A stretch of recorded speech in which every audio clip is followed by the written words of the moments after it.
j'ai préparé mon message et j'avais une forte pensée pour introduire cette thématique ce soir, que le Saint-Esprit n'arrêtait pas de me parler de ça dans mon esprit depuis dans la nuit et aujourd'hui encore. Le Saint-Esprit me disait quelque chose de vraiment essentiel. Nous naissons amnésiques. Nous naissons amnésiques. Ça, personne, je pense, ne vous l'avait encore dit. Ni pédiatre, ni médecin, ni chirurgien. Aucun scientifique n'a dit qu'un enfant naît amnésique. Nous naissons tous amnésiques. C'est un choix que Dieu a fait. Dans le jardin d'Éden, si Adam et Ève n'avaient pas péché, les enfants qui seraient nés par la suite ne seraient pas nés amnésiques. Ils seraient nés rattachés directement à la connaissance de leur Créateur. Le péché a donc amené l'amnésie spirituelle. J'aimerais vous dire que quand Dieu a pris Adam, le corps d'Adam, vous savez, il était un corps mort. Dieu a soufflé de son esprit, vous savez, et Adam, bien sûr, est devenu une âme vivante. Retenez bien, c'est ce que je vais appeler l'espace créationnel de Dieu. L'espace où Dieu a, le périmètre de Dieu où Dieu a décidé de travailler. Dieu a créé un périmètre, il a posé Adam, et dans ce périmètre, il a travaillé sur l'aspect créationnel. Il a tellement bien travaillé que quand Adam est venu, et sur la terre, quand du moins il a pris vie, pas quand il est venu sur la terre, mais quand il a pris vie, une fois que Dieu lui a soufflé, le souffle, il est né dans un schéma de perfection. Il avait la connaissance de son Créateur, il avait la connaissance de ce qui l'entourait, il avait la connaissance de la réglementation qui lui était imposée, et il avait la connaissance des pouvoirs qui lui avaient été délégués. Il n'était point amnésique, ni oublieux de tout ce que Dieu avait inséré dans sa vie. Quand le péché est entré dans le monde, il y a eu une amnésie générale. L'homme ne naissait plus avec la connaissance de son Créateur. Aucun bébé vient sur terre, sort du ventre de sa mère et dit « Coucou, je connais Dieu, je veux accepter Jésus dans ma vie. » Non, aucun bébé ne le fait. Le seul bébé qui aurait pu faire ça, c'est Jésus-Christ. Pourquoi? Parce que dans le périmètre, dans l'espace créationnel que Dieu a choisi, Dieu a changé de façon de faire. Pour Jésus, Dieu n'a pas eu besoin de former son corps. Vous êtes avec moi? Dieu n'a pas eu besoin de former son corps, comme Adam, et souffler dans ses narines afin qu'il devienne une âme vivante. Non, non, non, non, non, non, non.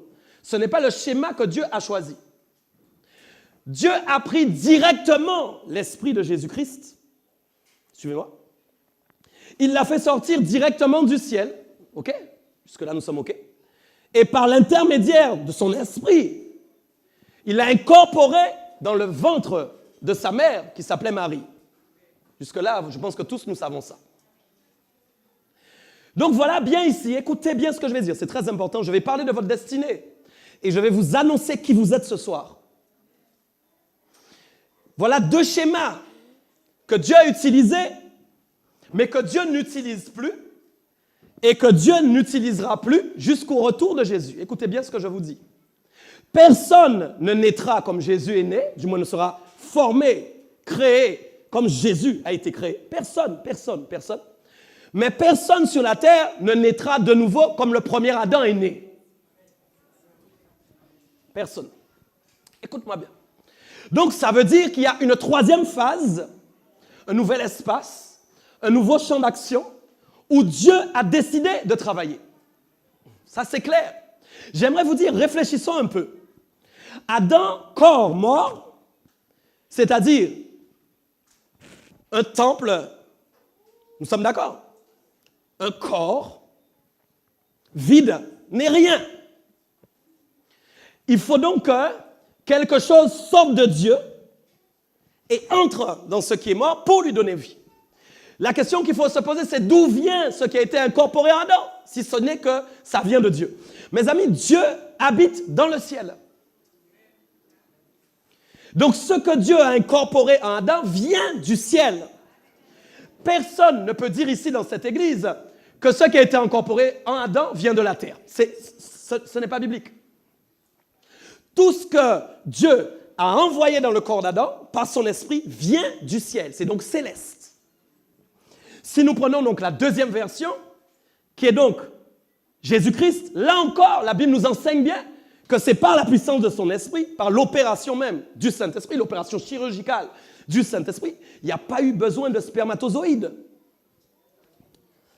Il n'y a pas eu besoin d'un spermatozoïde pour que Jésus arrive dans le corps de Marie. Est-ce que vous me suivez bien? Donc, cette phase-là aussi n'existera plus. Personne ne sera né directement de l'Esprit de Dieu et conçu dans le ventre de sa mère. Non, non, non, non. Ça, c'est pas possible. Il y a donc quelque chose qui est assez extraordinaire. Regardez bien ce que je dis. Dieu connaissait Adam avant de l'incorporer dans son propre corps. Je vous dis que Dieu connaissait Adam avant même. Dites-moi, quand Dieu met de son esprit est en lui. Est-ce que nous sommes d'accord? Son souffle est en lui.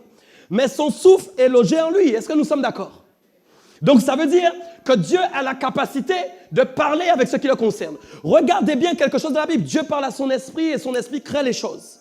Dieu a la capacité de parler aux choses qui sont en lui. Je vais vous montrer ça bibliquement tout à l'heure. Vous verrez quelque chose d'incroyable. La Bible nous enseigne que la propre volonté de Dieu le conseille. Si je dis Michael Dopia me conseille, moi je peux te dire que Dieu regarde sa volonté comme une personne. Il dit volonté, conseille-moi. La Bible enseigne que la propre volonté de Dieu le conseille sur ce qu'il doit faire. Quoi? Nous ne comprenons pas en fin de compte réellement qui est Dieu. Parce que nous n'avons pas encore compris réellement sa conception et que nous la comprendrons seulement réellement quand nous serons auprès de lui. Pour ici sur la terre, nous avons simplement des effets de la personnalité de Dieu. De qui est Dieu. Mais en fait, nous ne connaissons pas encore réellement toutes ses capacités. Je vais arriver aux choses importantes. Personne dans cette salle, écoutez bien, personne dans cette salle n'est un accident.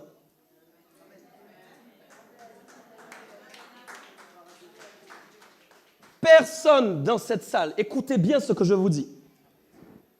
Personne dans cette salle n'est un accident. Je vais vous le prouver. Personne n'est né par erreur. Je répète, c'est important que je le dise. Personne n'est né par erreur. Vous savez, les gens disent, voilà, il y a eu un accident pendant le rapport. Il y a eu un accident pendant le rapport et l'enfant est arrivé. Vous entendez? C'est vrai, hein? On n'avait pas prévu de faire. Il y a eu un accident. Il y a eu un accident. Vous savez que c'est une erreur. Écoute-moi. J'ai donné 2 schémas et j'ai dit parmi ces 2 schémas, il y a 2, c'est fini. Maintenant, il y a un seul schéma qui est actif. Dieu n'a laissé qu'un schéma actif. Dieu a décidé de toujours insouffler son souffle de vie. Écoutez bien. Quand un enfant naît, il ne naît pas grâce au rapport sexuel. Et qu'est-ce qu'il dit le pasteur? L'enfant ne naît pas à cause du rapport sexuel. L'enfant naît à cause de la volonté de Dieu. Ce n'est pas la même chose. C'est-à-dire, vous voyez, écoutez ça, j'espère qu'il n'y a pas des oreilles soi-disant chastes ici. Hein? Parce que la fausse sainteté, j'aime pas. Écoutez ça. Quand un homme éjacule, il y a 100 millions de spermatozoïdes. Je ne sais pas si vous avez entendu.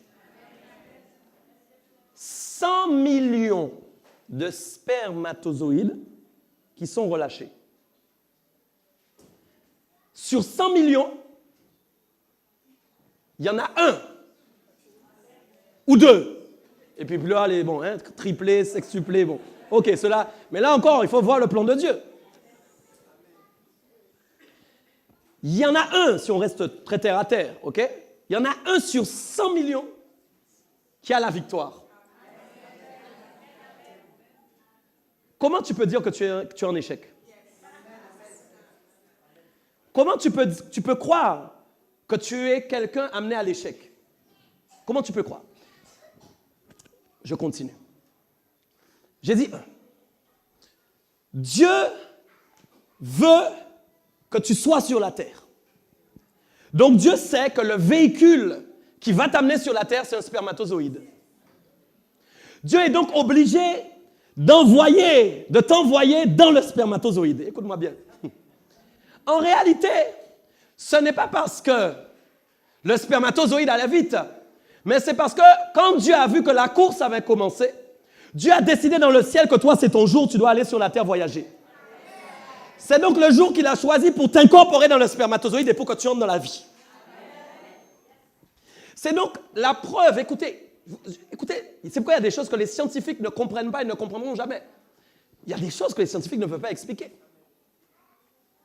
En réalité, vous êtes tiré du ciel, vous n'êtes pas tiré de la terre. Ce qui est tiré de la terre, c'est votre corps. Ne confondez pas les choses, allô? Mais en réalité, vous êtes tirés tous du ciel. Nous tous, écoutez, il n'y a aucun d'entre nous ici qui n'est pas tiré du ciel. Que tu le veuilles ou pas, que tu sois athée, que tu n'acceptes pas Jésus, que tu ne veuilles pas Dieu. Je suis désolé de te l'annoncer, mais tu viens du ciel.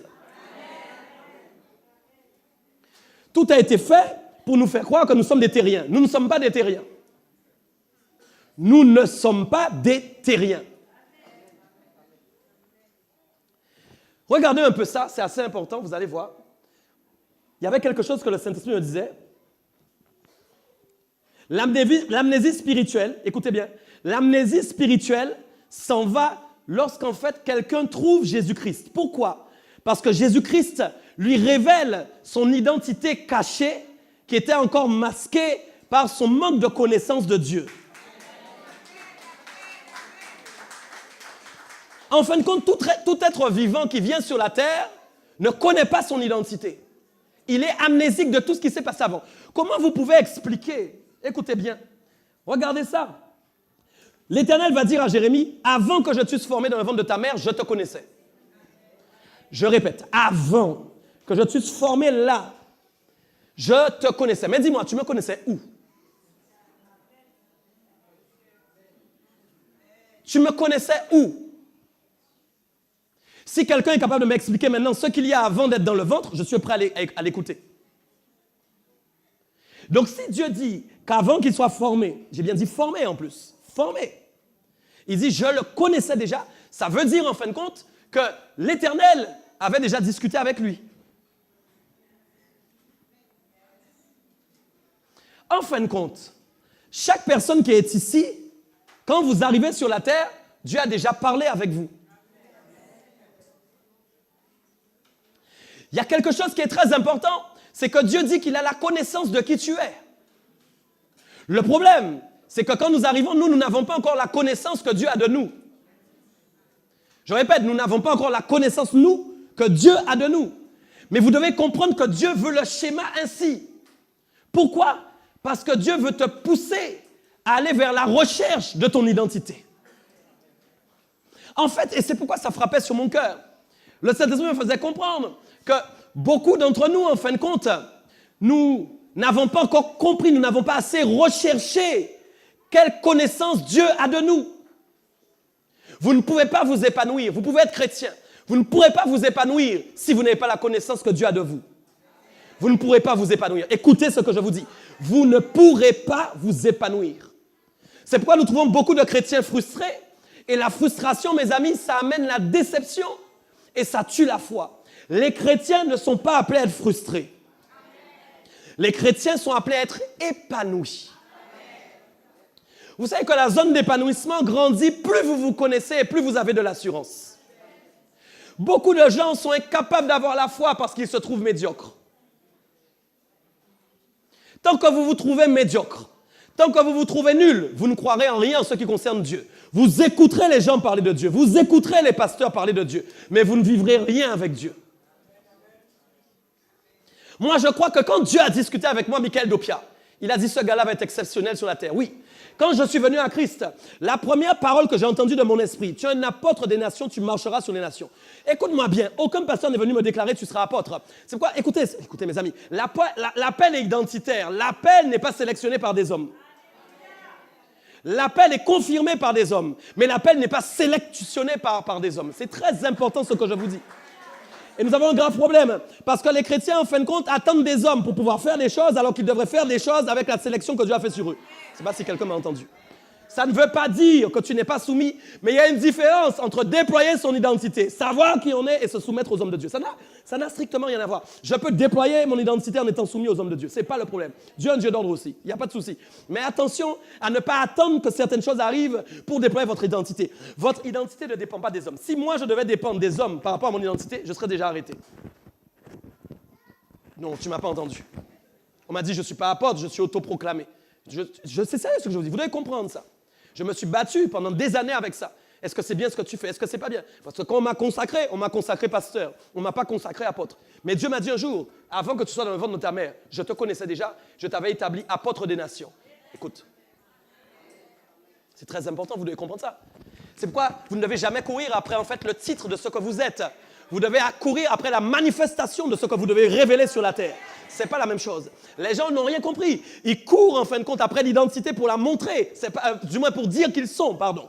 Mais ce n'est pas ça la réalité. Vous ne devez pas courir après l'identité pour montrer que vous êtes ça. Parce qu'en fin de compte, ça démontre que vous avez une frustration cachée et que le fait que vous montriez qui vous êtes, les gens font des éloges, la frustration, ça va. Non, c'est faux. Vous devez être, non, content que les gens ne vous reconnaissent pas comme étant ce que vous êtes, mais que Dieu vous reconnaisse comme étant ce que vous êtes. Vous n'avez pas à rougir de quiconque. Non, c'est sérieux. L'identité, c'est la destinée. Et vous ne pouvez pas marcher sans connaître votre destinée. Dieu ne vous a pas envoyé sur la terre pour être aveugle. C'est faux, c'est faux, c'est faux, c'est faux, c'est faux, c'est faux. Quand vous trouvez Christ, vous trouvez le schéma de révélation de votre vie. Je vous assure, c'est sérieux. OK? Donc regardez ça. Je vais revenir juste sur ce texte. Dans Jérémie 1,4,6 que vous connaissez, la parole de l'Éternel me fit adresser en ces mots avant que tu te formé. Donc, bien sûr, dans le ventre de ta mère, je te connaissais. Et regardez bien, deuxième phase, avant que tu fusses sorti de son sein. Ça, c'est une deuxième phase. Quand l'enfant sort du sein, il est déjà formé. OK? Il dit quoi? Je t'avais consacré, je t'avais établi. Allô? Je t'avais consacré, allô? Je t'avais établi. Je répète, je t'avais consacré, je t'avais établi. Je répète, je t'avais consacré, je t'avais établi. Les gens, maintenant, en fin de compte, il y a toutes sortes de choses maintenant dans l'Évangile. Il faut être consacré puis reconsacré. Il faut être établi pour être rétabli. Non. Mes amis, Dieu a dit à Jérémie avant qu'aucun homme passe devant lui, je t'avais consacré, je t'avais établi. En réalité, quand les hommes vous consacrent, ce n'est pas à ce moment-là que vous êtes consacré. Quand les hommes vous établissent, ce n'est pas à ce moment-là que vous êtes établi. Non mais, tu ne m'as pas compris, mon gars. Moi, j'ai été consacré dans le ciel. Tu ne m'as pas compris. Moi, j'ai été établi dans le ciel. C'est-à-dire qu'en fait, j'étais en face de Dieu. Tu étais en face de Dieu aussi, j'étais en face de lui. Et Dieu et moi, nous discutions. Le problème, c'est que quand j'ai été conçu dans le corps, il y a eu l'amnésie spirituelle qui m'a fait oublier tout ce que j'ai vécu dans le ciel avec Dieu. Et c'est voulu par Dieu. Ah, écoute ça. Donc, j'ai discuté avec Dieu. Et Dieu m'a dit, voilà, tu vas t'appeler Michael. C'est ça. Et Dieu m'a dit, voilà, tu seras apôtre. Voilà ta mission sur la terre. Voici ta mission. Il m'a donné le document. Allô, tu n'es pas là avec moi. Il m'a donné le dossier. Et c'est pour ça que ça, c'est bon pour vos enfants aussi. Écoutez ce que je vous dis, parce qu'il y a un dossier sur leur vie. Oui, tu dois déclarer ce soir sur ton enfant, sur mon enfant. Il y a un dossier. Déclare-le prophétiquement. Sur mes enfants, il y a des dossiers. Il y a des dossiers qui sont signés avec le Saint-Esprit. Signés avec Dieu. Alors Dieu m'a remis mon dossier. Il a dit, voilà ton dossier, voilà le travail que tu pars faire sur terre. Mais j'étais en esprit, j'avais pleine conscience de ce qui se passait avec Dieu. Mais quand maintenant l'esprit va dans le spermatozoïde, qu'est-ce qui se passe? Il y a toute la perte, en fin de compte, de la dimension du royaume céleste qui s'établit en fait dans ce qui est, écoutez, matérialisé par ce que Dieu a créé lui-même. Les choses de l'Esprit de Dieu n'atteignent pas la terre. Tu ne m'as pas compris, tu ne m'as pas compris. C'est pourquoi Dieu ne vient pas sur la terre parce qu'il sait que s'il venait, nous sommes à terre, là, tous. Donc, quand les choses arrivent sur terre, il amène un tout petit peu, mais ça se dématérialise sur la terre. Est-ce que tu comprends ça? Et dans la dématérialisation, il y a une amnésie qui se provoque à ce moment-là. Donc, quand l'enfant naît, il a oublié tout ce qui s'est passé. Et donc, Dieu a prévu à ce moment-là, parce qu'il y a un registre, tu sais, là-haut dans le ciel, bien comme il faut, dans le bureau de Dieu, dans tout ce qui est administratif, il y a des registres avec vos noms. Et il y a la mission qui t'a été donnée. Aïe, il y a la mission qui t'a été donnée. C'est pourquoi tu ne peux pas passer à côté de ta destinée. Trop de chrétiens meurent sans être entrés dans leur destinée. C'est grave, c'est grave, c'est grave. Dieu ne veut plus de ça pour toi ce soir. C'est un jour nouveau. C'est un jour nouveau. C'est un jour nouveau. Tu ne peux pas mourir sans entrer dans ta destinée. Vous voyez, l'évangile aujourd'hui, on parle de beaucoup de choses. Beaucoup de thèmes, beaucoup de thématiques. Moi, je crois vraiment que la thématique la plus importante, c'est la destinée. Parce que je peux te parler, je peux chasser des démons dans ta vie. Oui. Je peux guérir des maladies dans ta vie. OK, pas de problème. Je peux te prêcher toutes sortes de messages. Mais si tu ne sais pas qui tu es, tu fais quoi? Dis-moi, tu fais quoi? Tu fais quoi? Tu fais quoi? Dieu a donc besoin de réinitialiser les choses dans la vie du chrétien pour qu'il sache réellement pourquoi il est là sur terre. Mes amis, quand tu sais pourquoi tu es là, tu sais ce que tu dois faire. Parfois, beaucoup d'entre vous, vous ne savez même pas ce que vous devez faire. Pourquoi? Parce que vous ne savez pas pourquoi vous êtes là. Regardez un peu, les enfants vont à l'école, ils sont dans le schéma normal de l'éducation nationale. On leur bourre le crâne avec des mathématiques, de la géométrie, etc. Mais on est incapable de leur faire savoir qui ils sont.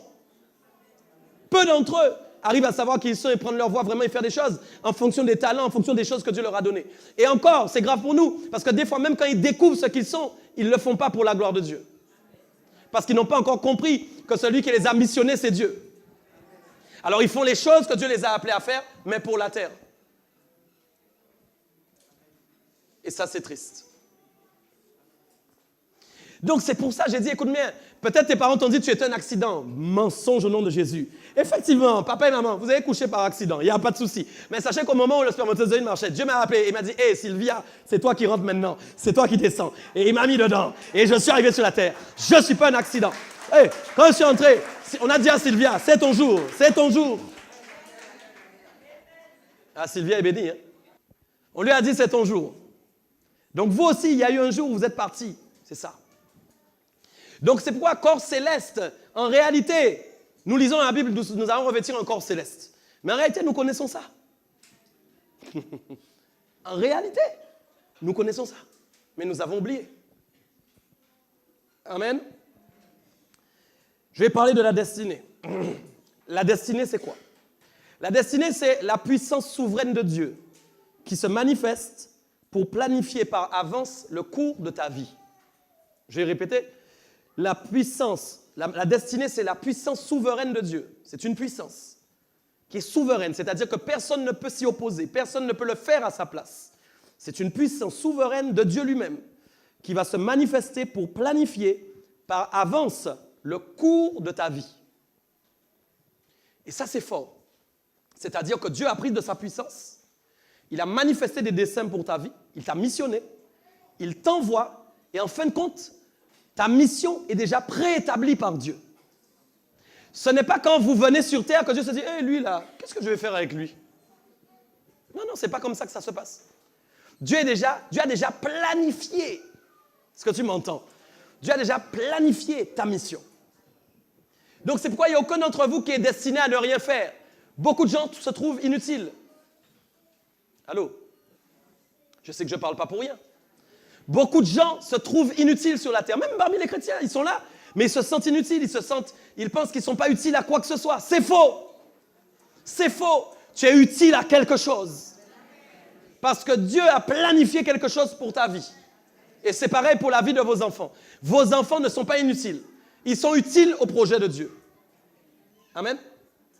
Il y a une chose qui est importante.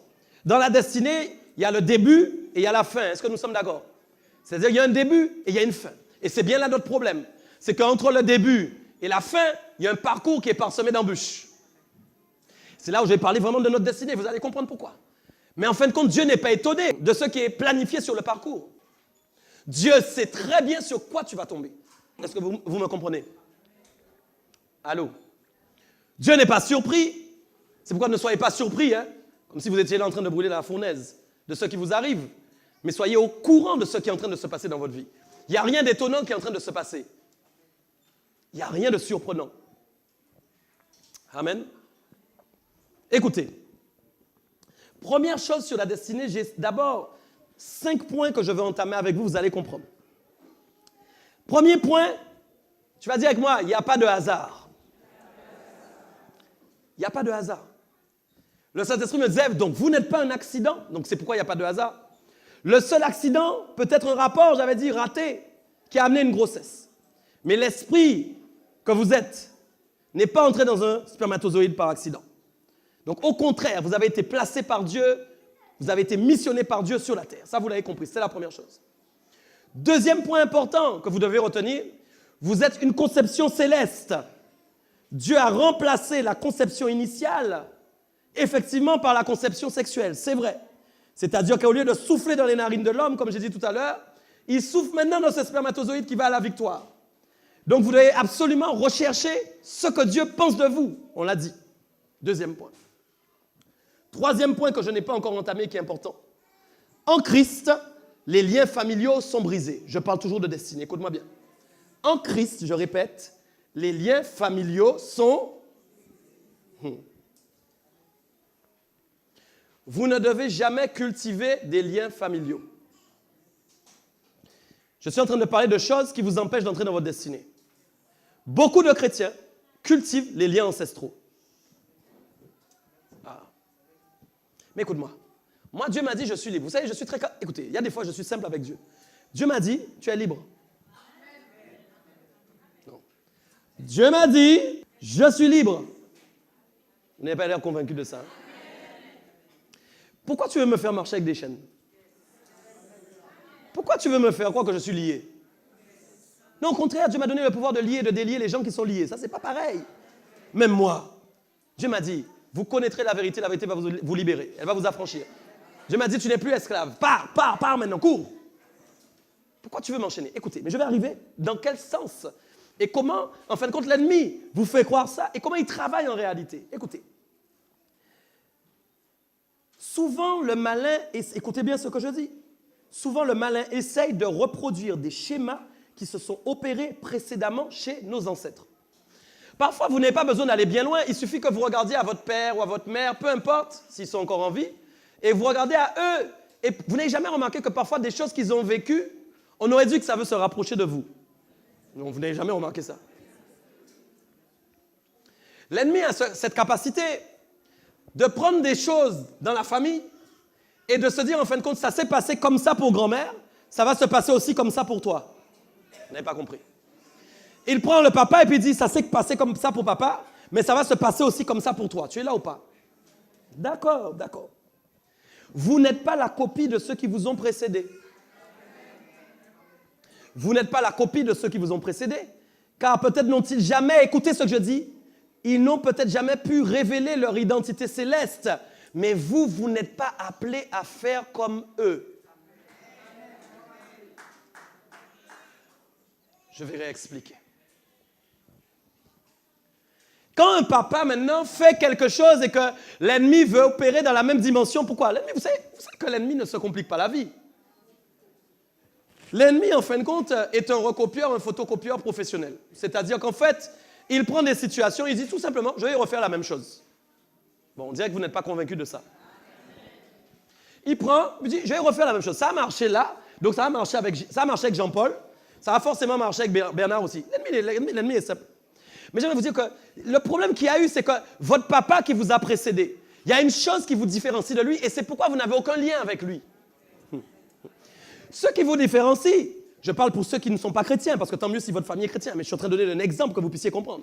Il y a parmi vous des gens où ceux qui les ont précédés n'ont pas reçu Jésus-Christ dans leur vie. Résultat, ils ont cru toute leur vie en leur identité, qui était la fausse identité, l'identité terrestre. Ils n'ont jamais eu la capacité de sortir la carte d'identité du royaume des cieux. Ils n'ont jamais été capables de savoir les projets que Dieu avait conçus pour eux. Donc, résultat, qu'est-ce qui s'est passé? Ils n'ont jamais pu manifester l'identité que Dieu avait prévue pour eux. C'est pourquoi ils ont échoué. Si donc toi, tu sais que tu as reçu la révélation de qui tu es, il est impossible que tu fasses comme ceux qui n'ont pas reçu cette révélation. C'est impossible. Parce que toi, tu as en toi une chose qu'eux, ils n'avaient pas. Tu as pu découvrir la discussion que tu avais avec Dieu avant que tu sois sur la terre. C'est pourquoi il y a des gens, tant qu'ils n'ont pas la découverte de ces choses, ils ne peuvent pas comprendre. Est-ce que tu me comprends? Donc, vous n'êtes pas liés à vos ancêtres. Non, non, non, non, non, non, non, non. Mes amis, nous restons liés à nos ancêtres tant que nous sommes comme eux. Mais quand maintenant tu sors ta carte d'identité du citoyen du royaume des cieux, mes amis, ce n'est plus la même chose.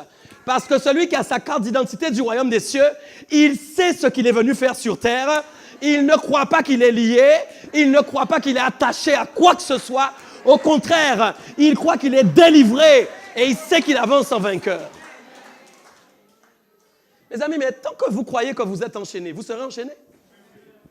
Il faut comprendre que les amnésiques spirituels n'ont aucune connaissance de toutes ces choses. Je disais oui, chose importante, merci Saint-Esprit. Là, vous savez, parfois vous n'avez pas la foi pour les bonnes choses, mais vous pouvez avoir la foi pour les mauvaises choses. La foi est automatiquement créatrice. Ne croyez pas que la foi crée des choses seulement quand c'est bien. Si vous vous dites que vous êtes enchaîné, si vous croyez que vous êtes esclave, mais mes amis, mais vous serez esclave. Donc moi, même si on vient me voir et qu'on me dit « Hey, j'ai eu un rêve où tu étais enchaîné. » Ah bon? Mon gars, ton rêve a un problème. Peut-être tu as rêvé de ça, mais moi, ce n'est pas ce en quoi je crois. Je ne mets pas ma foi dans ton rêve. Pourquoi tu veux venir avec tous tes rêves? Tu m'as vu enchaîner, tu m'as vu bâillonner, tout ce que tu veux. Mon gars, ce n'était pas moi que tu avais vu, c'était une copie. C'était une copie que tu as vue. Ce n'est pas moi que tu as vu. Ce n'est pas moi. C'est pas moi. C'est pas ça que la Bible dit de moi. Non, non, non, non.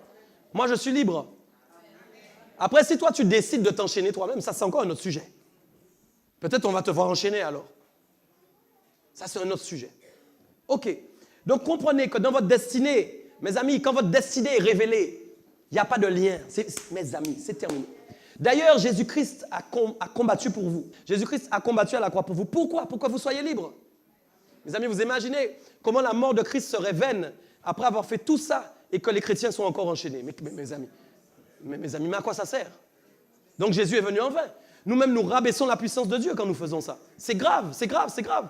Vous savez, quand vous croyez que vous êtes enchaîné, le diable viendra avec ses démons. C'est une faille, c'est une porte d'entrée que vous lui laissez. Vous dites, on y va les gars, il croit qu'il est enchaîné. On va l'enchaîner.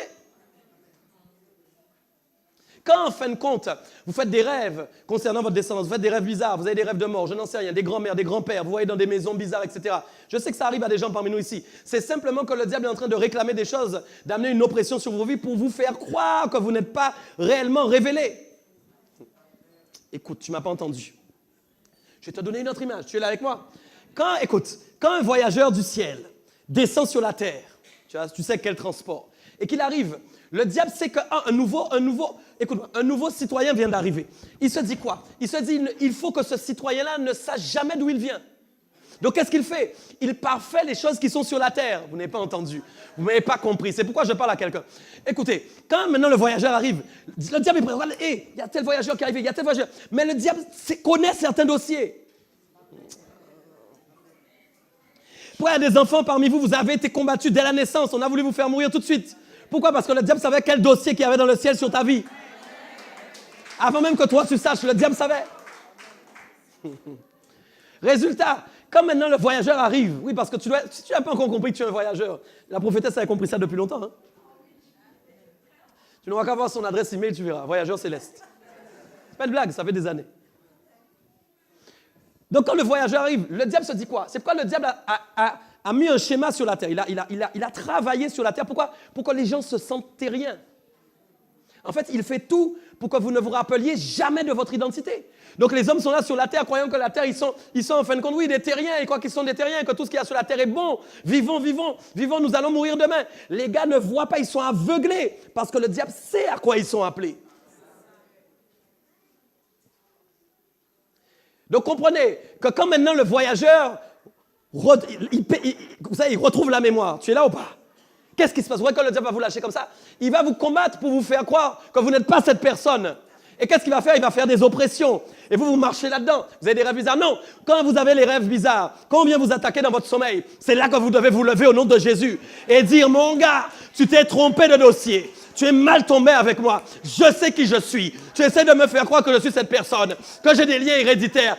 Mais c'est faux. Je m'appuie sur la parole de Dieu parce que je crois que Jésus-Christ est mort pour mes péchés, que le sang a coulé et qu'à travers la croix du calvaire, les dominations étaient dépouillées, les autorités tous en livrant un spectacle. Plus d'autorité, plus de pouvoir, plus de force. C'est pourquoi je suis convaincu que tout ce que tu fais est faux. Alors vous avez commencé à vous lever une fois, 2 fois, 3 fois. Le gars, il va fermer son dossier, résister au diable et il fuira loin de vous. Il va commencer à dire, ce gars-là, il a trop compris qui il est. On est obligé de trouver notre tactique. Pousse le diable à trouver d'autres tactiques envers toi. Allô, personne ne m'a entendu. Pousse le diable à trouver d'autres tactiques envers toi. Je vois le gars changer de stratégie comme ça. Il change de stratégie tout le temps. Là, il est dans une nouvelle stratégie. Là. Depuis quelques jours, il a une nouvelle... Mais il a oublié quelque chose. C'est que je suis connecté au royaume des cieux. C'est-à-dire que j'ai une reconnexion divine avec le patron du ciel. Et donc, il m'avertit toujours par avance des choses qui vont arriver. Je ne suis pas surpris donc de la situation qui m'arrive. Mais je la regarde simplement en lui disant, tu ne m'étonnes pas du tout. Tu ne m'étonnes pas du tout. Je sais qui tu es. Tu ne mourras pas. Je marche par la foi et non par la vue. La foi me permet de voir ce qui est dans le ciel. Je ne suis pas aveuglé par ce que je vois sur la terre. Mais ma télévision se trouve dans le ciel. Mon écran géant est dans le ciel. Il diffuse 24 heures sur 24 des films concernant ma vie où je réussis sans cesse. Je saute des obstacles. Je saute des montagnes. Je passe des épreuves. Et je réussis toujours dans ce film. Je ne me suis jamais vu en échec dans ce film. Sur la terre, parce que les choses sont conditionnées par un système terrien. Les gens croient que j'échoue, mais ils vont bientôt pleurer parce qu'ils vont voir ma réussite au nom de Jésus-Christ. Et c'est ton partage, c'est ta provision, c'est ce que Dieu a décidé pour toi. C'est ce qu'il a décidé pour toi. Dieu permettra même que la terre croie en fin de compte que tu es en train d'échouer. Oui, mais le ciel croit que tu es en train de réussir pendant ce temps. Et le ciel se réjouit comme ça, il dit, pendant qu'ils croyaient qu'ils étaient en train de perdre la guerre. Eh oui, il s'est levé, maintenant il va gagner. Est-ce que tu me comprends bien? Vous savez, tout change en fonction de l'angle de vue qu'on a des choses. Tout change à ce moment-là, c'est sûr. Donc vous ne devez pas croire aux mensonges du diable. Quatrième point, je ne serai pas comme mes pères. Je répète, je ne serai pas comme mes pères. C'est-à-dire, je ne serai pas comme ceux qui m'ont précédé. Et là, le Saint-Esprit me disait, écoutez, je veux prendre du moins un texte en rapport à ce qu'on vient de dire. Éphésiens 1, versets 11 à 12. Regardez ce qu'il dit, vous le connaissez. Il dit, en lui, nous sommes aussi devenus héritiers, ayant été prédestinés, suivant la résolution de celui qui opère toutes choses d'après le conseil de sa volonté, afin que nous servions à la louange de sa gloire, nous qui d'avance, écoutez bien, nous qui d'avance avons espéré en Christ. Mais j'aimerais te dire, quelle avance? Nous qui d'avance quoi? Allô? Vous savez que Christ était vivant aussi? Vous savez que Christ existait avant la fondation du monde? Christ n'est pas arrivé après. La Bible dit que nous l'avons connu d'avance, c'est vrai. Tu étais où quand il était là? Tu étais où? Écoutez bien ça. C'est fort, c'est important. Notre parcours a été décidé d'avance selon le résultat d'une équation. Dieu a fait un calcul. Dieu a opéré un calcul. Et le calcul que Dieu a opéré, voilà ce qu'il dit. Sa volonté, c'est ce que j'ai dit, lui a conseillé de t'envoyer sur la terre. Pourquoi? Pour que tu puisses le louer. C'est pourquoi une des choses les plus importantes de votre destinée, c'est la louange à la gloire de Dieu. Vous ne pouvez pas, si vous vous considérez comme un citoyen du royaume des cieux, ne pas louer le Seigneur. Votre vie doit être une louange pour Dieu, constamment. De ce qu'il a pris le temps d'observer sa volonté, de discuter avec sa volonté. Vous savez, en fait, il y a eu discussion avec sa volonté. J'aime énormément ce texte. Quand Dieu dit comme ça, écoutez bien, vous avez été prédestinés, c'est-à-dire préétablis. C'est-à-dire que Dieu avait décidé d'avance, suivant la résolution, écoutez bien, de celui qui opère toutes choses d'après le conseil de sa volonté. C'est extraordinaire. C'est-à-dire que Dieu a pris le temps de parler avec sa volonté sur vous. Je ne sais pas si quelqu'un a compris. Dieu parlait à sa volonté et il disait, Bruno là, oui, Bruno Valérie, oui, qu'est-ce que tu en penses? Et puis sa volonté répondait, il va faire ça. Sa volonté répondait encore, il va faire encore ça. Je parle de ta vie, là, ce soir. Il parlait à sa propre volonté, sa volonté qui est dans ta vie maintenant, aujourd'hui, manifestait les desseins qu'il avait prévus pour ta vie par avance. Et donc, il a fait cette équation et vous avez été sélectionné. C'est extraordinaire. C'est pourquoi vous devez le louer toute la journée, ok? Regardez encore ça. Romains 8, 28, 30. Nous savons du reste que toute chose concourt au bien de ceux qui aiment Dieu, de ceux qui sont appelés selon son dessein. Ça, c'est ce que j'aime bien. Pourquoi? Parce que les chrétiens, maintenant, c'est leur verset favori. Toute chose concourt au bien de ceux qui aiment Dieu. Ah, j'ai un bobo à la jambe. Toute chose concourt au bien de ceux qui aiment Dieu. Ah, j'ai jamais d'argent sur mon compte. Toute chose concourt au bien de ceux qui aiment Dieu. Ah, j'ai des accidents. Toute chose concourt au bien de ceux qui aiment Dieu. Ah, je suis malade. Toute chose concourt au bien de ceux qui aiment Dieu. Ah, je boite. Toute chose concourt au bien de ceux qui aiment Dieu. Mais quelle hérésie et quelle bêtise. Vous ne pouvez sortir ce verset à une condition, que quand vous êtes seul, vous avez eu la connaissance de votre identité révélée. Pourquoi? Écoutez ce que le verset dit. Regardez bien ce que le verset dit. Je ne dis pas des bêtises. Toute chose concourt au bien de ceux qui aiment Dieu, de ceux qui sont appelés selon son dessein. Ça veut dire en gros des personnes qui ont déjà eu la révélation des desseins de Dieu pour leur propre vie. Des personnes qui ont déjà compris réellement quel dossier Dieu leur avait affecté et comment ils sont préétablis sur la terre pour réagir sur la terre et faire de grandes choses selon la dimension que Dieu a prévue pour leur vie. Ça veut dire quoi? Ces desseins-là permettent de dire à ce moment-là, quand je sais où je vais, vous ne pouvez pas dire « toute chose concourt au bien de ceux qui aiment Dieu » alors que vous ne savez même pas s'il faut aller à droite. Les gens marchent comme des aveugles. Ils ont crise de vie. J'ai Jésus, je suis chrétien, je loue le Seigneur. Mais tu sais, je suis incapable de prendre des décisions. Travail zéro, j'arrive pas à trouver. Je ne sais pas quelle vie. Je me trouve nul. Je ne sais pas. Je ne sais jamais quelle décision je peux prendre. Hey, tu crois que je peux faire ça? Tu crois que je peux faire ça? Dieu ne t'a pas amené pour être un hésitant. Dieu t'a amené pour être convaincu. Tout ce qui n'est pas conviction est péché. Dieu n'est pas dans le manque de conviction. Ta vie doit être une conviction incarnée. Ta vie doit être une conviction incarnée. Dieu n'a pas amené d'hésitation dans ta vie. Vous savez, Dieu n'a jamais hésité dans tout ce qu'il faisait avec vous. Il y a aucun... peut-être, ouais, dessinateur. Non, aviateur. Bon, tu sais, finalement, quand je regarde bien, je crois qu'il sera clochard. Et les gens sont clochards. Et puis, c'est Dieu. Dieu a voulu que je sois clochard. Bien sûr, nous pouvons être pauvres, ce n'est pas ça le problème. Mais est-ce que ça veut dire qu'on doit rester pauvre? Oui, il y a des gens qui mourront pauvres, c'est la vie, c'est vrai. Mais toi, est-ce que c'est ton partage? Je ne sais pas. Dieu se glorifie dans différents domaines. Mais moi, ce n'est pas mon partage. Chacun sa destinée, chacun son combat, chacun sa lutte, chacun le territoire qui lui a été affecté selon la profondeur du plan de Dieu pour ce qu'il a prévu de réaliser dans les temps de la fin. Vous n'avez pas compris pourquoi nous ne sommes pas nés au même endroit. C'est pourquoi nous ne sommes pas au même endroit au même moment. Écoute ce que je te dis. Pourquoi tu veux que je sois pauvre comme les gens pauvres qui meurent pauvres parce que Dieu a dit que les pauvres viennent au ciel? Mais écoute, c'est pas possible ça. Vous n'avez pas compris. Nous avons chacun une destinée. Nous avons chacun été préétablis sur des territoires. Les pauvres ont des souffrances, mais moi aussi j'ai des souffrances. Oui, je t'assure. Peut-être qu'ils souffrent, ils ont différentes souffrances. Probablement, ils souffrent peut-être plus que moi. Il y en a un qui souffre plus que moi, mais il y en a aussi un qui souffre moins que moi. Alors arrête de te sentir le cas le plus concerné. Arrête de croire tout le temps que c'est toi le cas le plus important sur la terre. C'est faux. Est-ce que vous me comprenez ce soir? Donc je disais, c'est important de comprendre que quand vous dites toute chose concourt à mon bien, c'est que vous marchez selon le plan de Dieu dans votre vie. Là, Dieu va faire concourir dans votre vie que des choses bonnes. Je ne sais pas si tu m'as compris.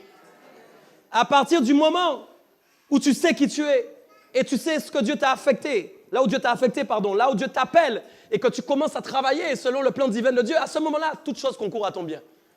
Pourquoi vous devez comprendre, si vous êtes serviteur de Dieu, arrêtez de vous plaindre quand vous êtes serviteur de Dieu.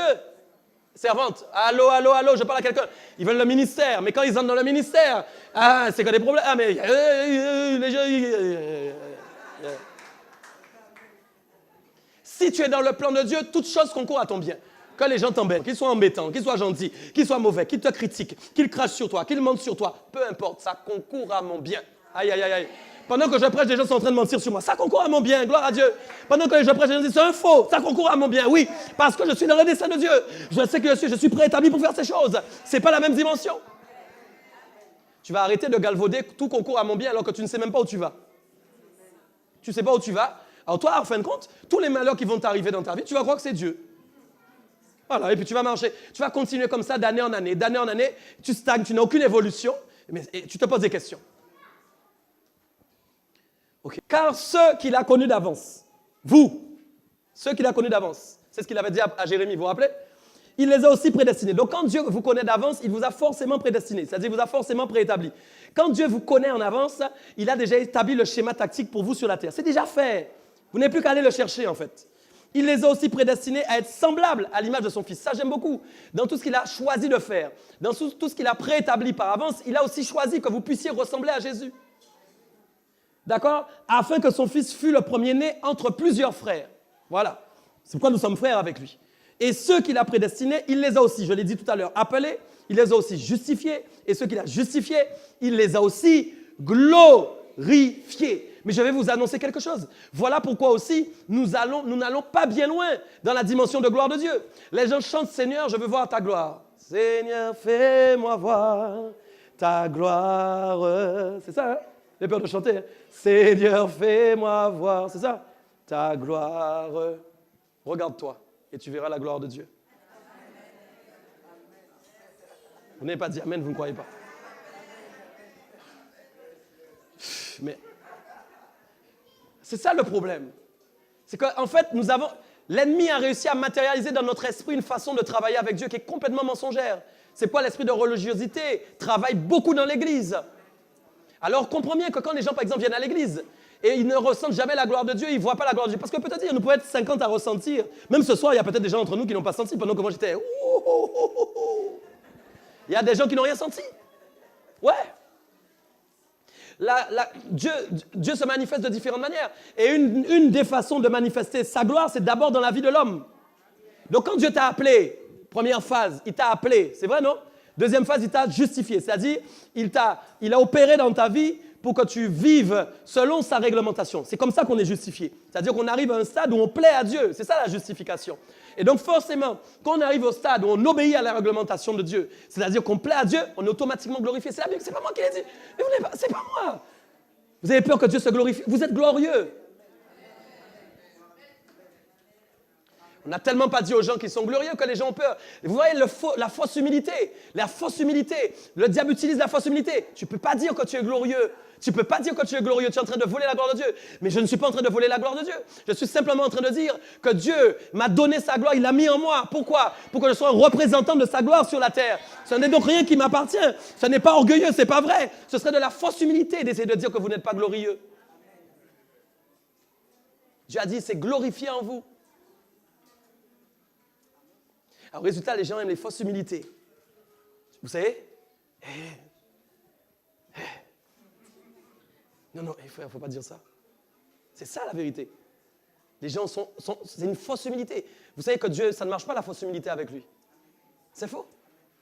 Pourquoi il y a des sujets même que les gens même n'entrent même pas dedans. Parce que pour eux, c'est, oulala, qu'est-ce qu'on est en train de faire? C'est un sacrilège. Vous savez, tout ce qui compte le plus, c'est votre cœur, mes amis. Préserve ton cœur plus que toute autre chose. Quand Dieu voit que vous dites, Dieu se glorifie en moi, je suis glorieux, mais qu'il connaît votre cœur, qu'il sait que vous êtes humble, et qu'il sait que c'est lui que vous aimez, Dieu n'a aucun problème. Mais c'est sûr que si vous commencez à dire, je suis glorieux, et que Dieu n'est même plus dans votre cœur, et que vous avez pris tout ce qui le concerne pour vous, là, il y a un problème. Mais si vous avez un vrai cœur pour Dieu, il n'y a aucun souci. D'accord? Donc c'est pour ça que Dieu a dit, il l'a aussi connu d'avant, j'avais dit, voilà, il vous a justifié, il vous a glorifié, il vous a appelé. D'accord? Il y a une chose encore qui est importante dans la destinée, c'est que dans la destinée, Dieu nous a appelés à ne plus pécher, mes amis. Allô? Dieu nous a appelés à ne plus pécher. Pourquoi? Dieu a dit, écoutez bien. À Jérémie, tu es connu, tu es établi, tu es consacré. D'accord? Donc, Dieu a proclamé 3 phases sur sa vie. Connu, connaissance, établissement, consécration. Je ne sais pas si vous avez vu.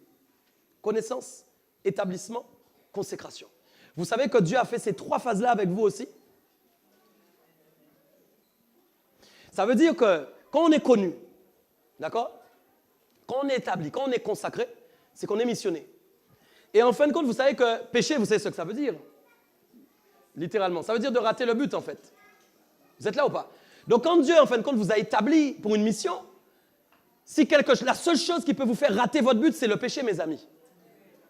C'est pourquoi le péché veut dire rater son objectif, rater votre mission. D'accord?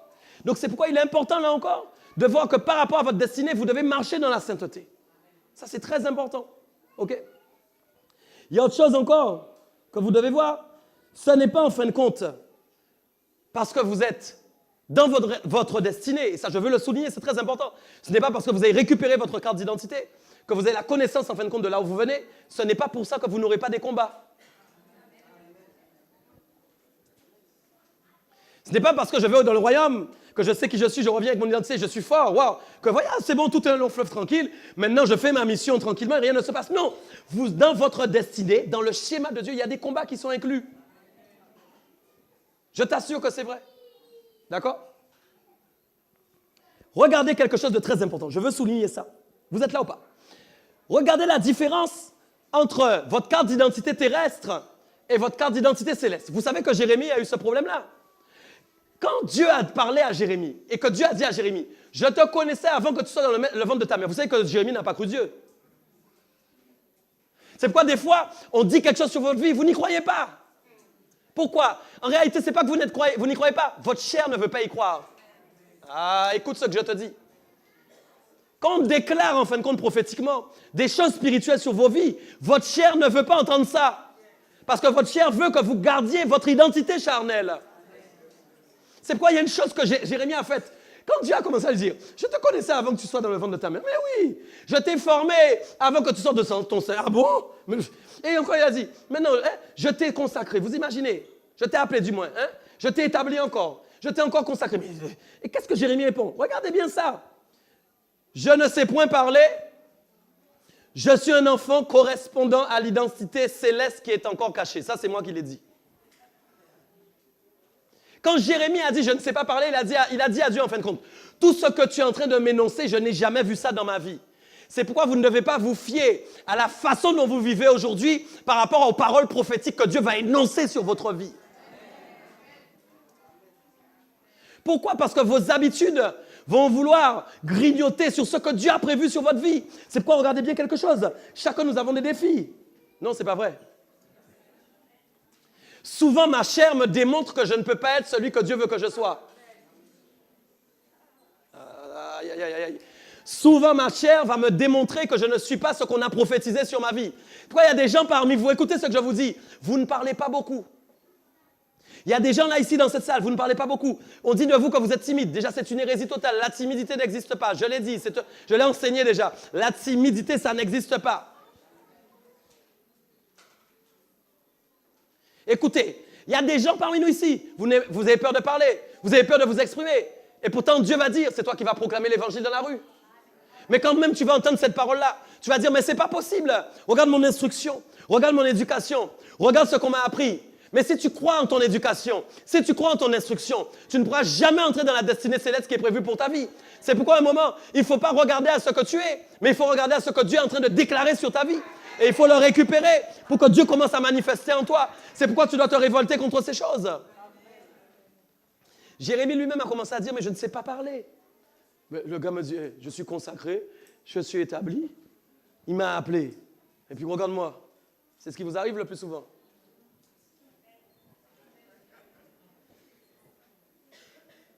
Vous devez savoir qui vous êtes.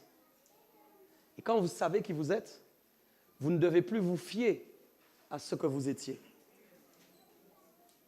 Vous devez vous fier à ce que vous êtes en train de devenir. Est-ce que quelqu'un est en train de comprendre ce que je dis? Mais en fin de compte, je ne la crois pas. Et puis le diable va faire une autre stratégie. Parce que comme il ne veut pas que tu entres dans ton appel, quand il voit que... Parce que vous savez, avant que le diable agisse, c'est d'abord la chair. Avant que le diable agisse, c'est d'abord la chair. Et puis c'est pourquoi il y a beaucoup de choses où le diable n'agit pas, il est observateur. Beaucoup d'entre vous, vous devez comprendre que le diable est très observateur, en fait. Et quand il voit, en fait, il y a des gens, le diable les regarde et dit, lui déjà, avec sa chair là, ça devrait aller. Et puis quand il voit, en fait, que tu ne coopères pas, hein, tu as entendu, ouais, il y a une lutte entre la chair et l'esprit, mais tu ne coopères pas. Tu chutes des fois, tu es en échec, mais tu te relèves toujours. Puis là, il dit, bon, maintenant, on va commencer à mettre notre grain de sel maintenant. Alors, qu'est-ce qu'on va faire? On va utiliser les gens qui sont autour de lui. Et on va créer des situations qui vont lui faire manifester, en fin de compte, la chose qu'il était avant pour lui faire croire qu'il l'est toujours. Alors, il vient avec des piqûres. Et sur une des seringues, c'est écrit culpabilité. La deuxième, c'est écrit mensonge. Et il commence à insérer ça en toi. Et puis, tu vas commencer à culpabiliser en disant, je n'y arriverai jamais. Je ne suis pas celui que Dieu dit que je suis. C'est comme ça que, dans le passé, beaucoup de fois, j'ai dit à Dieu, j'arrête le ministère. J'ai dit à Dieu, pourquoi tu m'as choisi? Ça m'est arrivé de lui dire, je vous assure, c'est sérieux. Beaucoup de fois, j'ai dit à Dieu, pourquoi moi? Parce que quand je regardais à ce que je faisais, je disais, mais Seigneur, c'est pas possible, tu t'es trompé. Mais ça peut pas être moi, Seigneur, ça peut pas. Mais Dieu me disait à chaque fois, c'est toi. C'est toi. C'est toi. Parce qu'en fin de compte, ce n'est pas que Dieu, ni une surabondance de confiance en toi, c'est pas ça. Mais Dieu croit dans les projets qu'il a mis en toi. Imaginez un peu que Dieu ne croit plus lui-même dans les projets qu'il a mis en vous. Dès que vous allez commencer à... Dieu va vous dire, mon gars, c'est bon, je te remplace, je mets quelqu'un d'autre. Non, mais ce n'est pas ce que Dieu fait. Dieu est lent à la colère, riche. Dieu n'est pas là, lui il a échoué. Non, Dieu est lent à la colère. Il prend son temps avec toi. Et puis il connaît ton cœur. Il voit comment tu réagis. Il voit les actes que tu poses en fonction des événements. Et puis Dieu sait quelque part que si à un moment tu dis que tu ne vas pas y arriver, pourquoi tu m'as choisi? C'est qu'il voit quand même qu'au fond de ton cœur, tu as un désir d'y arriver, de lui plaire. Est-ce que tu comprends ça? Donc Dieu va te pousser à ce moment-là à nouveau. C'est pourquoi ne restez jamais à croire que vous n'êtes pas celui que Dieu a appelé. Croyez fermement que Dieu vous a appelé. OK? Donc il avait dit, bien sûr, il ne savait pas parler, tout ça. C'est vrai, il avait dit. Amen. Et il y a une pensée que le Saint-Esprit me donnait encore par rapport à ça et qui est très importante. J'ai parlé de vous, mais je veux parler de vos enfants, parce que c'est le sujet du soir. Regardez bien, il me disait, demandez à Dieu la révélation de l'identité céleste de vos enfants. Est-ce que quelqu'un a entendu?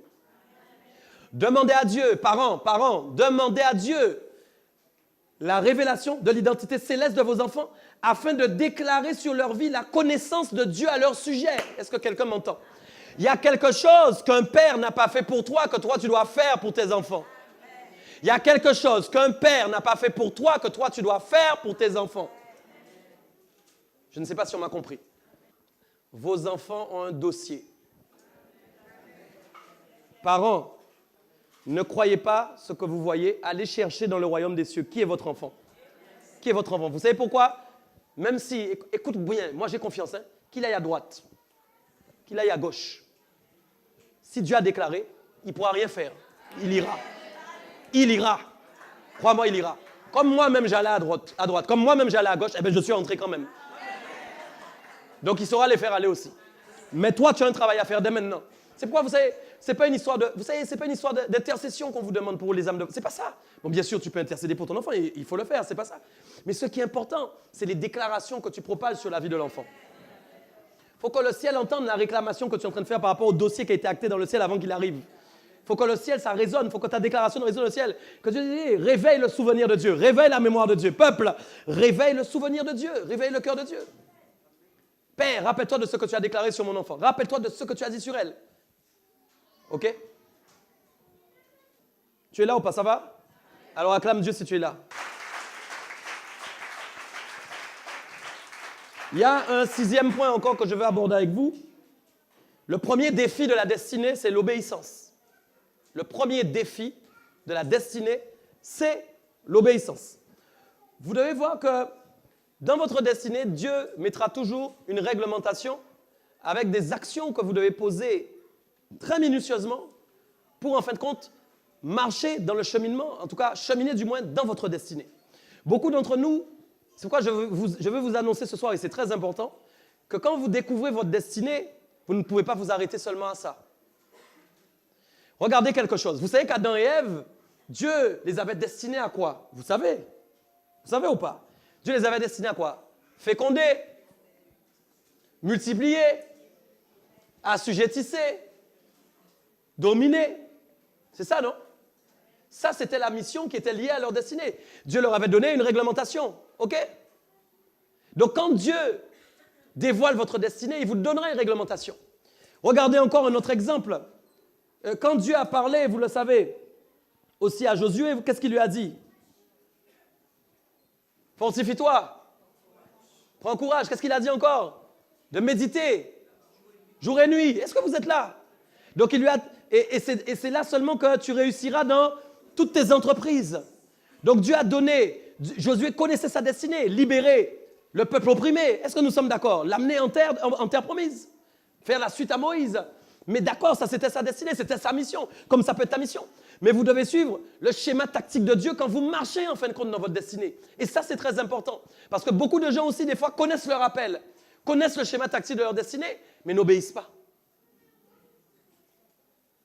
Et dès que vous commencez à trop désobéir, vous allez marcher dans votre destinée, mais vous n'allez pas atteindre le but. Rappelez-vous que Moïse lui-même n'a pas mis le pied en terre de Canaan. Pourtant, vous savez que Moïse était dans sa destinée? Moïse n'était pas hors de sa destinée. Moïse était à l'intérieur de sa destinée. Mais il n'a pas, pour une faute, il a désobéi à une règle. Il a été privé de voir la finalité de la destinée. C'est pourquoi beaucoup d'entre vous, peut-être vous êtes freinés, mais nous déclarons au nom de Jésus-Christ ce soir que le frein est en train de se lever au nom de Jésus et que tu vas changer les choses par la foi. Tu ne peux pas être stoppé dans ta destinée. Tu as commencé, tu dois aller au bout. Paul a dit, je cours vers le but. C'est ça, il faut aller, il faut y aller. Il faut y aller, OK? Écoutez ça bien. C'est important.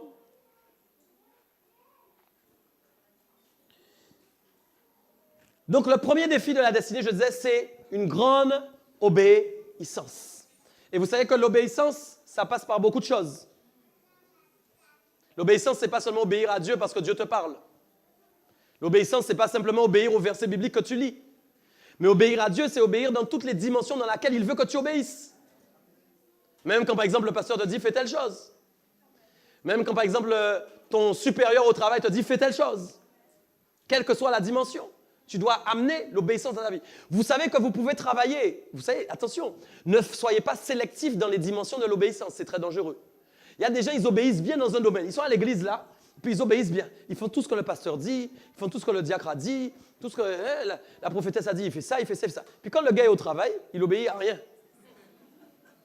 Vous savez que peut-être que dans le schéma tactique de Dieu, par rapport à la destinée de cette personne, Dieu a prévu en fin de compte d'ouvrir une porte spéciale dans son travail.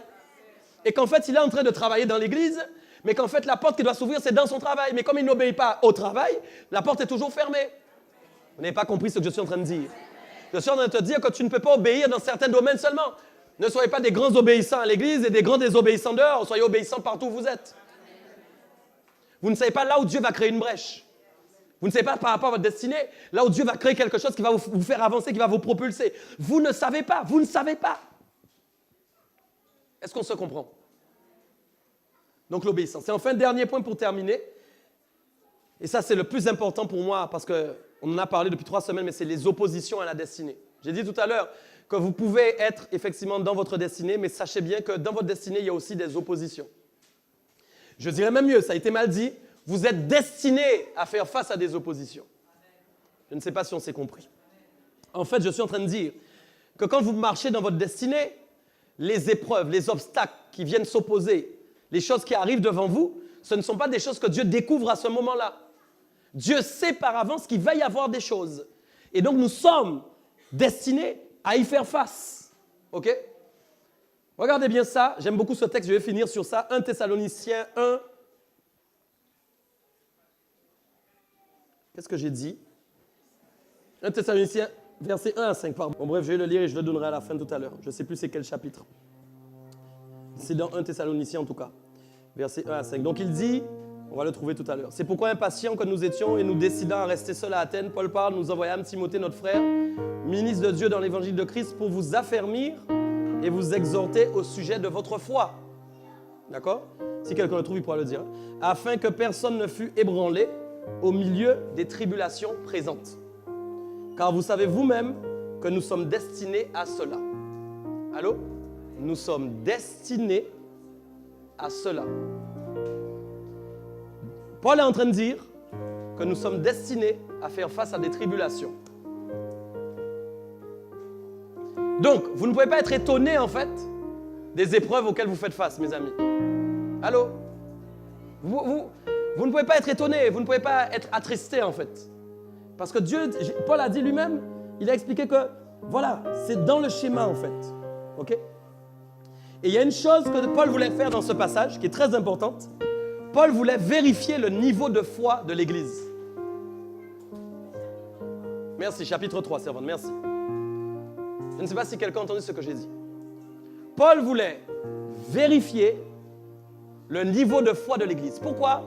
Parce qu'en fait, il avait la crainte que, face aux épreuves, aux tribulations, aux difficultés, que les gens se disent, probablement nous n'obéissons pas à Dieu, peut-être il y a quelque chose que nous ne faisons pas bien, et alors nous avons des combats. Vous savez que c'est le problème de l'Église aujourd'hui? Des fois, vous êtes dans des difficultés et vous cherchez toutes sortes de solutions pour ça. Quand les églises sont combattues, les gens ont tendance à dire, le pasteur fait quelque chose mal.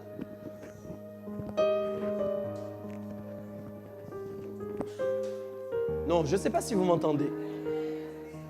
C'est là où on voit que l'Église a un gros problème d'enseignement. Vous savez que même si le pasteur fait les choses extrêmement bien, qu'il aura quand même des tribulations.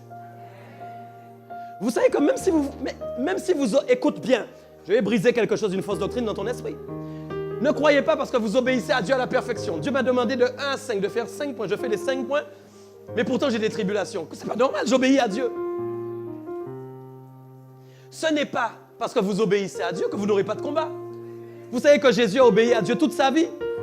Ah, Jésus a obéi à Dieu toute sa vie. Et qu'est-ce qu'il a eu des souffrances, mes amis? Alors Paul a dit à l'église de Thessalonique à ce moment-là, vous devez comprendre que vous êtes destinés à faire face à des tribulations dans votre vie.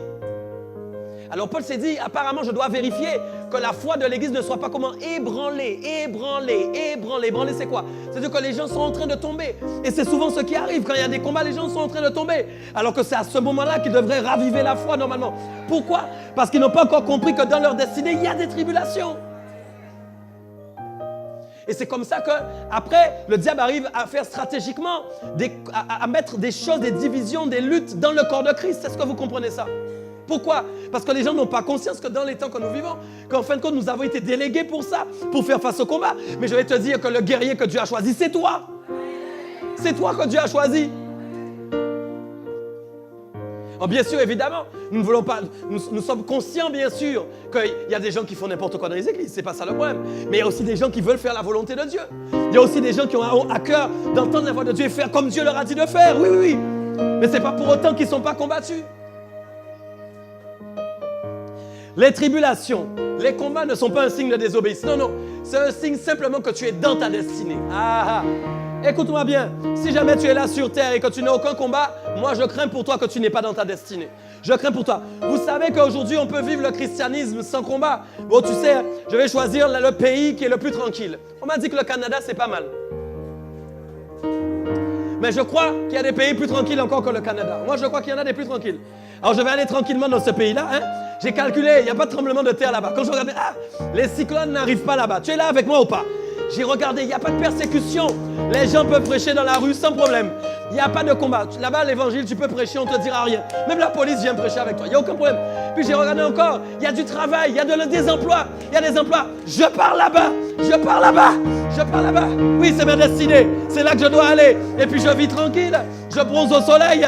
C'est tranquille. Et puis les gens m'appellent. On a des combats, tu sais, en Guadeloupe. Ah, mon gars, à moi, je suis dans ma destinée. C'est tranquille. J'évangélise tous les jours. J'ai un bon salaire à la fin du mois. Tout est tranquille. Oh, tu sais, c'est génial. C'est magnifique. Ne cherchez pas des endroits où vous allez vivre dans la paix. Mais vivez là où vous êtes avec vos guerres. Ah, ne cherchez pas des pays où il y a la paix, mais vivez là où vous êtes avec vos guerres. Je répète, vivez là où vous êtes avec vos guerres. Et allez au combat au nom de Jésus-Christ. Quel est ton niveau de foi? Est-ce que ta foi est ébranlée ou est-ce que ta foi est vivante? C'est ça la vraie question. Face aux calamités, face aux difficultés, quel niveau de foi tu as levé maintenant ce soir? Qu'est-ce que tu as décidé de faire? Est-ce que tu as pris ton bouclier de la foi? Est-ce que tu as pris l'épée de l'esprit? Est-ce que tu as pris le casque du salut? Est-ce que tu as pris les chaussures qui donnent le zèle de paix? Qu'est-ce que tu as fait? La ceinture de vérité. Qu'est-ce que tu as fait? Est-ce que tu es armé? Est-ce que tu es prêt? Est-ce qu'on se comprend? Vivre l'évangile, mes amis, c'est un parcours du combattant. C'est comme ça. C'est comme ça en fin de compte. Tu auras beau faire tout ce que tu veux. Il y a des gens qui ne vont pas t'aimer. Désolé. Ouais, les gens essaient de tout faire pour que les gens les aiment. Vous savez que c'est vrai. Ça pourrit l'église.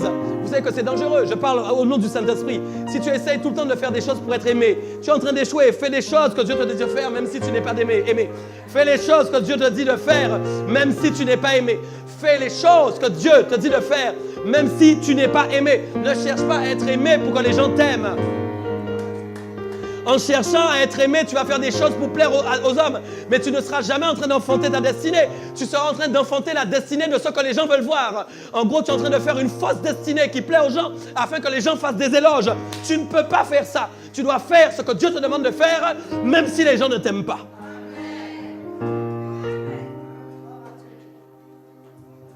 Vous voulez plaire aux gens, vous voulez plaire aux gens. Alors souvent, en plus, quand vous avez eu des frustrations dans votre enfance, quand il y a un papa qui vous a pas dit tu es extraordinaire, quand il y a un papa qui vous a pas dit tu es belle, quand il y a un papa qui vous a pas dit tu es quelqu'un de précieux, souvent, ça va vous pourchasser parce que le diable sait que dans votre fausse carte d'identité, tu es là avec moi, il y avait ce problème-là. Alors il va essayer de te pousser tout le temps à ce que tu fasses les choses bien.